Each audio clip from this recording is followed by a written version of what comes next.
All right, back. So I don't know if this is going to break up the videos for me automatically. I'm a little worried about that because for a second there, I was actually worried that this was going to make us go to a new URL to continue watching the stream. Because I think it makes a new URL for each kind of upcoming live stream. But it looks like we still got the same chat here and everything's still going. So we'll see what it does with the export at the end of the day. Maybe it'll make new stuff. Maybe it won't.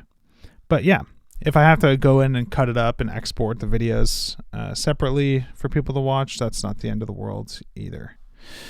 Okay, so I want to move on to some more features, I guess. Cool. So seems like some people have to go to a new URL. We'll see what happens. I'll keep this chat open, and worst case scenario, if it does create a new URL every time, I'll just paste in the new link for people to check out. Redirected automatically. Okay, perfectly. Okay, so hopefully everything's good there. So yeah, we kind of covered this. Sponsorship slots are passed to the view thing. We want to make sure that slots are listed in chronological order. So we could do that on the front end if we wanted to, but I think it's nicer to just pass this stuff to the view in the right order already, since it's easier for us to test this on the back end. So let's add a new test here. I'm just going to duplicate the old one, and we'll call it sponsorable slots are listed in chronological order. So to do this, what I'm going to do is I'm going to add a new column to each one of these. And let's think. Maybe we'll call it like publish date. And we're going to put these in like a weird order to make sure that in the view, they're actually in the right order. So we'll do like carbon parse, and let's just make sure that we pull in carbon here. So we'll grab the Laravel version of carbon.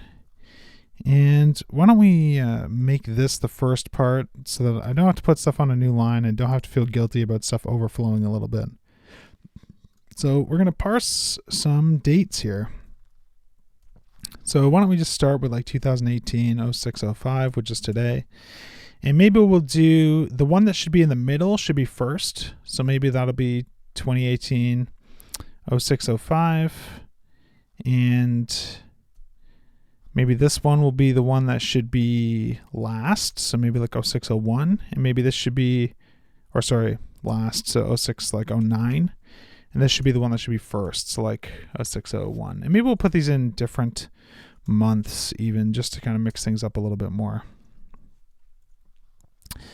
Yeah, I was thinking that as well, TJ, that maybe it'd be better to use relative dates, because otherwise you have to do like the set test now. Like in this case, it doesn't matter, but I think we aren't going to want to show things that have actually happened in the past, right? So that might be something that we have to worry about too. So let's add like another test here to make sure we don't forget. Only upcoming slots are shown. Okay. All right. So yeah, let's switch this to relative dates. So let's say carbon add days. Carbon now add days. So maybe we'll do so this one was going to be the middle one, right? So maybe we'll add 10 days, maybe we'll add 30 days, and maybe we'll add 3 days, something like that. So the order should be this one, this one, this one, even though we created them in this order.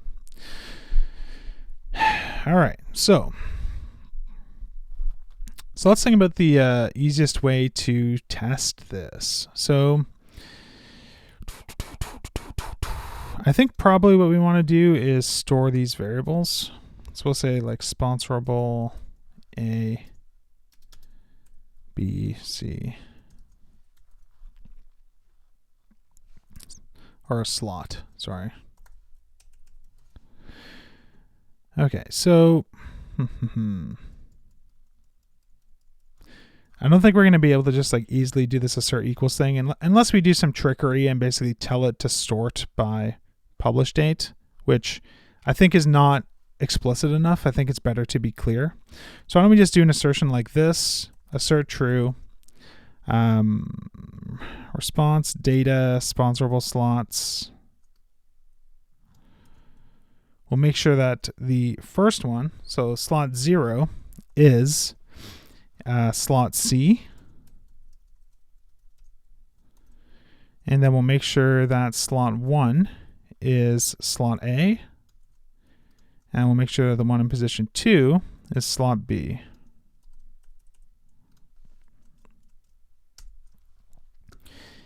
And maybe we'll also do that assertion just about the count, just to be safe. Just so that we get a quicker failure if something totally unexpected went wrong. Okay, so let's run this test, and I think we're going to get an error, right? No column publish date. So let's head over to the create sponsorable sponsor, what was it, slots table. Okay, so we'll add a, is there a date in MySQL? Yeah, there's a date, right? So we have to decide, like, is it worth kind of like trying to future-proof this in a way where we make it possible for people to use date times for publishing in case they publish multiple episodes in a day or something like that. Maybe that's a good idea. So then we should just check, is it date time with a capital T? Yeah. Okay, so let's make a date time, not just a date column. And we'll call it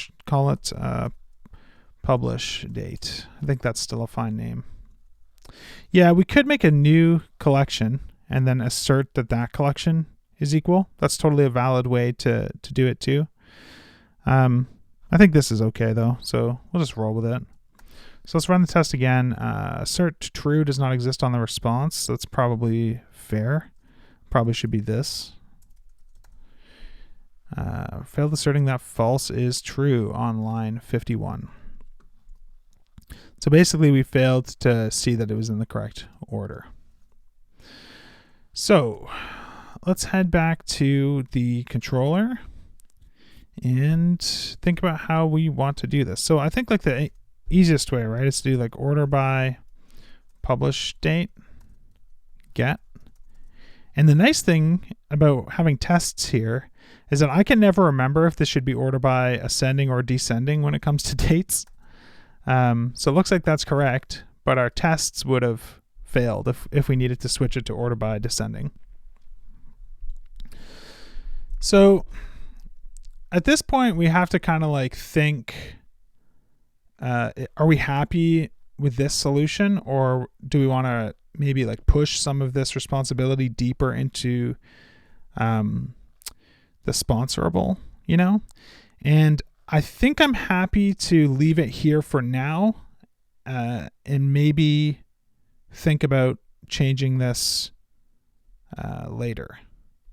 So we'll leave the kind of query manipulation in the controller for now, and we could switch this around after the fact.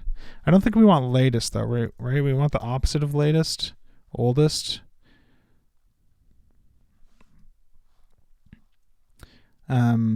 Yeah, so which is basically ends up looking the same. So okay, so I think I'm happy with that. So let's add a commit. Test that slots are listed in chronological order. Only upcoming slots are shown. So let's handle that case next. Only upcoming sponsorable slots are listed. So let's do like sub days 10 and I mean, we might want to think about like some fine grained rules here. Like, should someone be able to sponsor a podcast that is literally being published 10 seconds from now? Maybe not, but maybe it's okay to list it for now, and we should just make sure that they can't actually purchase it. You know what I mean? Why don't you use repositories and service providers? I mean, I use the app service provider. I don't use repositories because I don't see any value to it at all. Like, it just makes my code unnecessarily complicated because I'm still perfectly able to test every single thing that I'm doing. And I also think that repositories make your code complicated in other ways, especially when it comes to dealing with relationships and stuff. It forces you to write code that's a lot less expressive, in my opinion. I have a blog post about that somewhere that might be worth checking out. But in general, I just think I'm totally happy to just work kind of color inside the lines and work the Laravel way, because I'm still able to do everything that I want to do. Like, I can still test everything and stuff like that. So why make things more complicated than necessary if I'm not getting any really measurable benefit? But anyways, back to thinking about the upcoming stuff. So do we want to list sponsorships that are happening, or sponsorable episodes that are happening today? This is probably something that I'm going to want to make like a configurable for each user eventually, because I know in my case, say like I have a podcast coming out tomorrow and I don't have a sponsor for it yet, I might not even want to sell that sponsorship slot because I might not have time to go and add the ad read to it or anything. You know what I mean? So if someone buys it and I don't even have time to add their information, then, you know, that kind of sucks. So it might want to be like a configurable thing. So maybe for now, as long as it's in the future at all, we'll kind of keep it simple and we'll just list it. Worst case scenario, I can refund someone after the fact or apply it to a different episode just by contacting them via email. So why don't we say like add days 1 and then like add days 10. And maybe here we'll just sub days 1. And maybe here we'll sub days 10 as well. Sure. And we'll call these B, C, and D. Okay, so in this case, we want to make sure that there's only 2.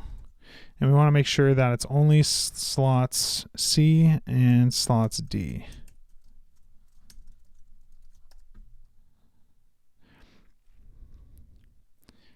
Yeah, you never actually, I mean, the whole idea of like wanting to be able to just switch the data layer is not realistic. You choose Postgres because Postgres has features that you want. You choose MySQL because it has features that you want.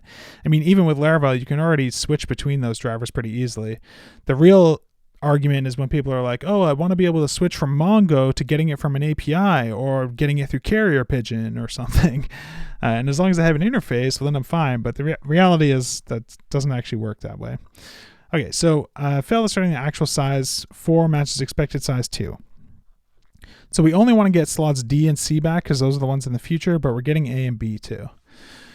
So let's head back to sponsorships controller.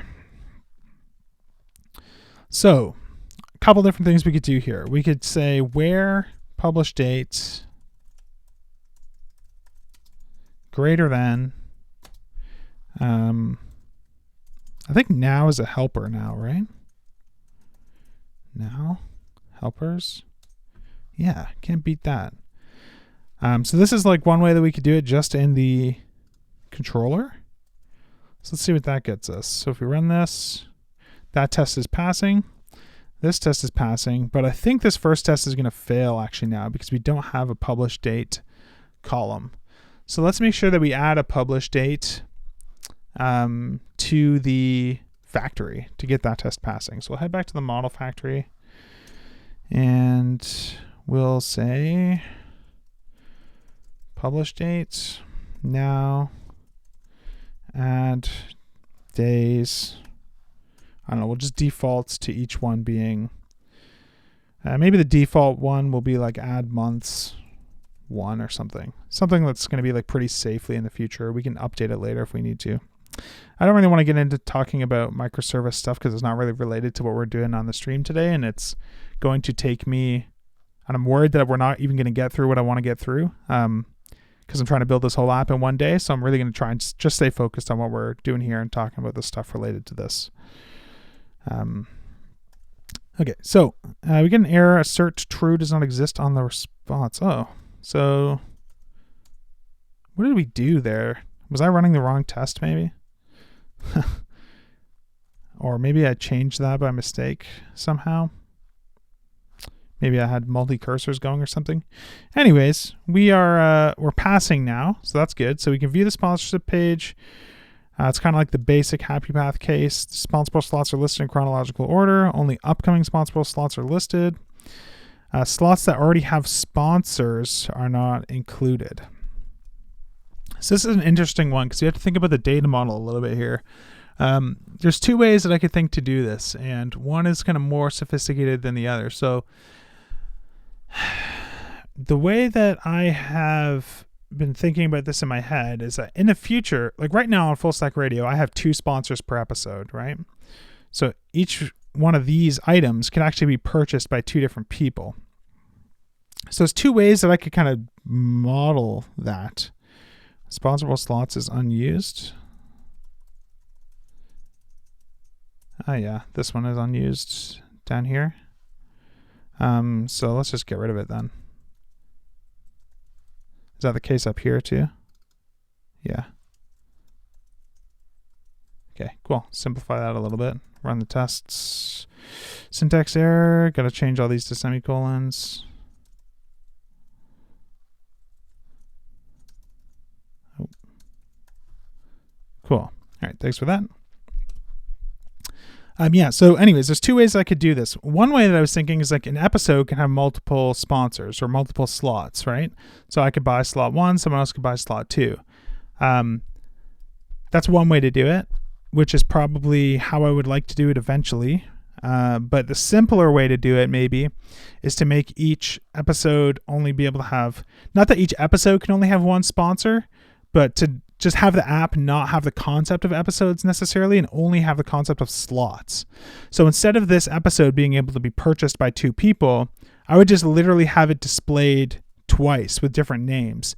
You know what I mean? So maybe like my display name for this is like episode 90 slot 1 and then like episode 90 slot 2. So someone could buy slot 1, someone else could buy slot 2. I think that's kind of like the did Steve change this? Did I change this? Whatever.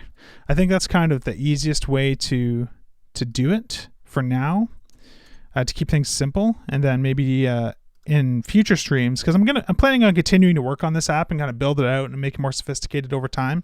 We can do a refactoring where we kind of introduce this new relationship and kind of change some names of things. It'll probably be like a pretty significant refactoring, but I'd rather do that refactoring later than eat that complexity now when I don't necessarily need it yet.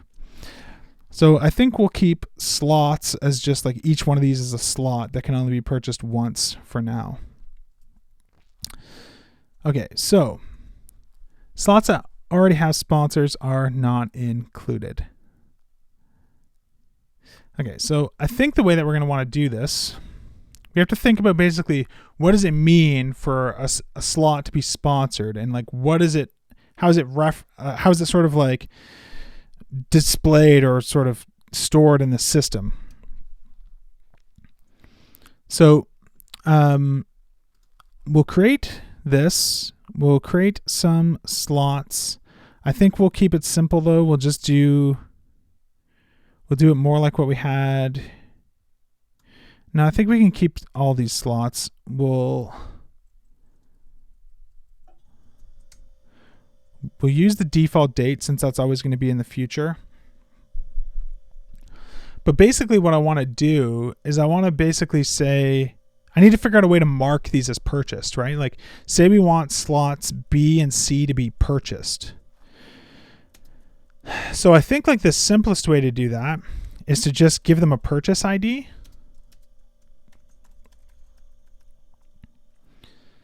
And then, yeah, and maybe we'll move those to the end.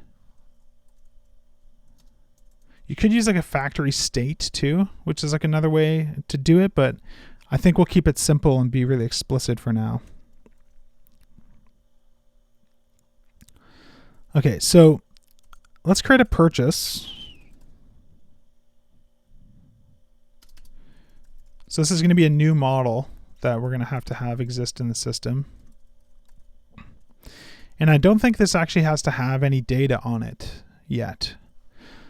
But we're going to want to make sure that we only have 2 items showing up in the view. Now, something else is like in the future, I actually probably do want to show all of the sponsorships that are up, or all the slots that are upcoming, because I'd like to be able to say like this one's purchased, and I could say like DigitalOcean owns this one, DigitalOcean owns this one, Rollbar owns this one, whatever.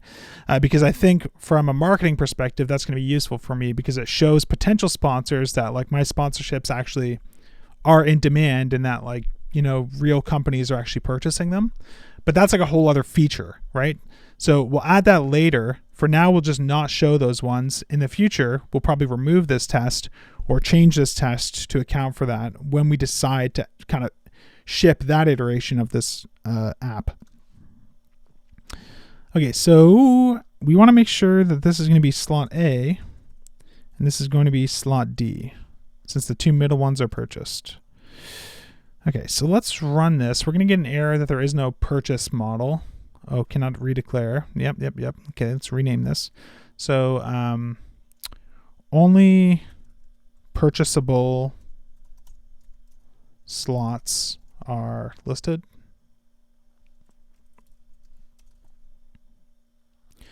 Only purchasable sponsorable slots are listed.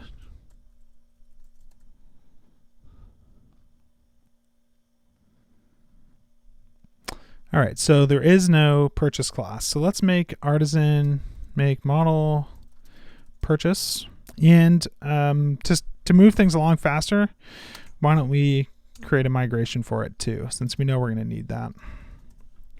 So we run this, import it, run it again. We get an error, unable to locate factory, model factory. We'll copy the sponsorable one, since we don't actually need any data for it yet. Purchase, what am I talking about? Purchasable. Okay, run this. Sponsorable slots has no column named purchase ID. So we'll go to the sponsorable slots table and we'll give it an unsigned integer for purchase ID. Now this is going to cause this test to fail in a different way. So not null constraint failed, sponsorable slots purchase ID. So now we'll head back to sponsorable slots and we'll make this nullable, since not everything has to be purchased.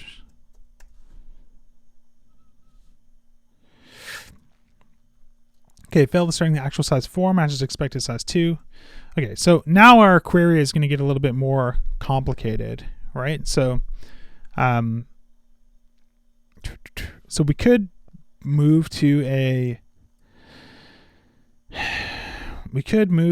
a unit test for driving out this, or we could just kind of rely on the feature test. I think what I'm going to do is I'm going to drive this out through the feature test level, because I don't really care to have that additional extra layer at the unit level when it's not actually doing anything for us. Something I'm going to check quickly is purchasable a word? Okay, so it has no E. Okay, so just make sure that we're going to spell that correctly, because I'm going to make a method for that. Okay, so let's assume that we had a purchasable scope. And the interesting thing about this purchasable scope actually is that we could actually include this where clause in there, because the purchasable has to be in the future, right? So that's kind of interesting. So we can use that as a refactoring opportunity too. Okay, so let's run this. We're going to get an error that the query builder has no purchasable method, blah, blah, blah. So let's head back to the sponsorable slot and let's give this a scope purchasable that takes a query. And here we're just going to return query where null purchase ID for now. So let's run this test again. We're running the wrong test. Okay, so that's running. It looks like the whole file is running. So, I mean, we could write a unit test for purchasable, right? But the reality is I already have a test for that behavior, which is right here. And if I if I get rid of this method, right, and I run this test, like my test suite still fails even though I don't have a unit test for that method. So writing a unit test for this purchasable scope ends up being kind of like a redundant test, because other tests will fail. If that test is fail, it's impossible for that unit test to be the only test that fails in the system. So in this case, like there's two ways you could do it. We did write a unit test for finding by slug, and this wasn't necessarily because I think this is like valuable to have as a redundant test. It was, I just kind of wanted to demonstrate that sort of inner TDD flow where you move down to the unit level. But I don't do that all the time. I only really do it when it's going to be hard for me to test something at the feature level, or where I'm getting bad feedback and it's going to be easier for me to work on it in a little bit more of an isolated, lower level way. Yeah, this is part 2. There's probably going to be about like 6 or 7 parts to this whole thing. We're just going to build this whole app in one day. Okay, so yeah, I'm going to leave this being covered by this feature test. So let's run this whole file is passing now, right? And if we go to our whole test suite, the whole test suite is passing too. And it runs pretty fast. Like every single test uses the database, but it still runs in 156 milliseconds, which is cool. So we wanted to do a little bit of refactoring now, right? Because if we take a look at the sponsorships controller, this line is a little bit gnarly. So the one refactoring that I think I want to do is I want to make this where clause be part of this scope, because for something to be purchasable, it has to, 1, not have a purchase associated with it, and 2, it has to be in the future. So a simple refactoring that we can actually do here is, if we want to do this in like really kind of scientific steps, we could go to the sponsorable slot. We could add this query here. So this query is going to be added twice now, right? So we're continuing to pass without deleting any code. And now we can go to the controller and we can delete it from there. We can run this again and it still all passes. So that simplifies this a little bit. Part of me is interested in adding like a default query scope to the sponsorable slots to just make them always ordered by publish date, but I don't think that you can remove them easily. So I think we'll probably leave it here for now and just kind of roll with that. All right, so now we just kind of have to brainstorm and think for a second. Is there anything related to this screen from like a backend providing data sort of rules perspective that we haven't covered? And now there's some stuff about like, okay, this data, we haven't actually verified that each episode has like the correct data in it and stuff like that, aside from like the published date. We'll actually get into that when we actually start working on the front end and trying to like access this data, see that the data doesn't exist, drop down, write some tests for it. But from the behavior of this actual request, I think it's actually done. I don't know. Can anyone think of anything that we're not thinking about that would be worth verifying here? I think we're probably good. Like maybe if you have like 1 billion sponsorships upcoming, you would want to like paginate it or something, but that's not going to be like a realistic situation yet, so I'm not going to worry about it. So maybe we should move on to purchasing, which is definitely a more interesting situation. Yeah, the pay now is just a front end thing. That's going to be like this whole page is going to be like one big view component, I think, since all this data is kind of like tied together. And pay now is just going to open this modal where you can complete your purchase. This will kind of spin, probably show you like a thank you thing, and that'll kind of be it. and then some emails will get fired, and that'll even happen from Stripe, not even from us. So that'll actually be kind of just done at that point. So it's pretty cool. Like, this MVP that we're building is really only like a single screen. If there are no purchasables available.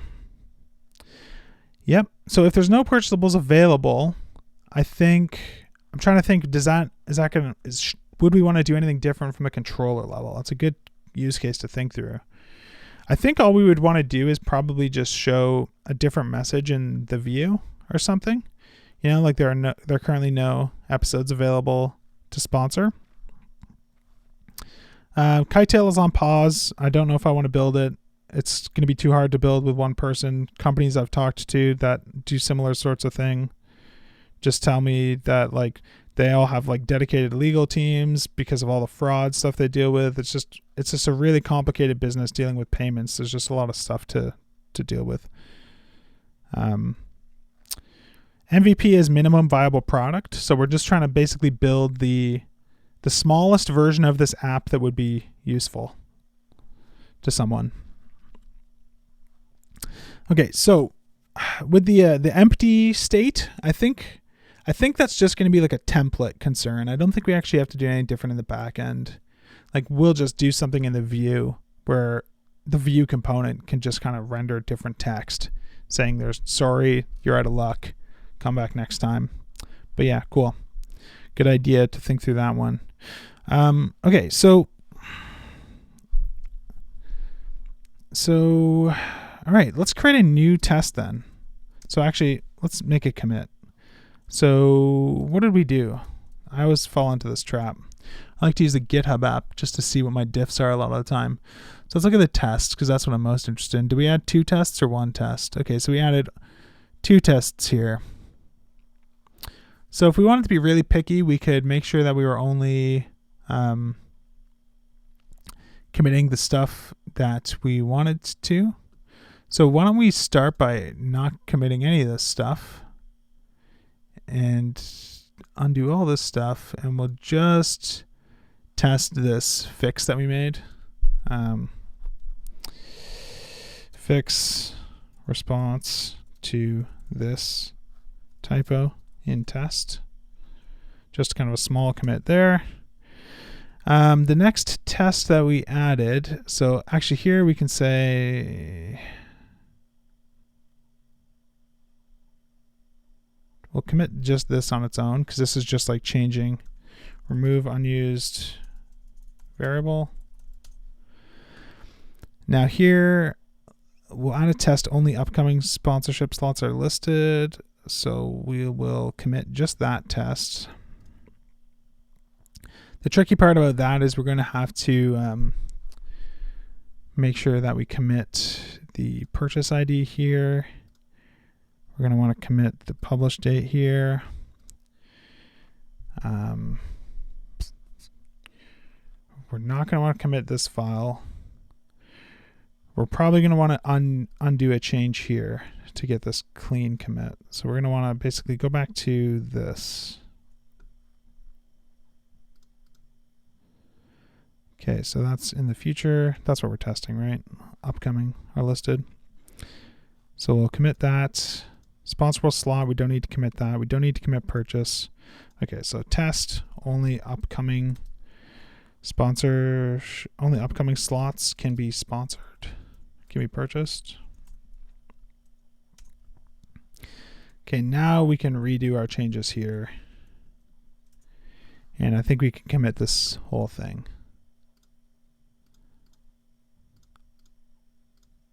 Let's see.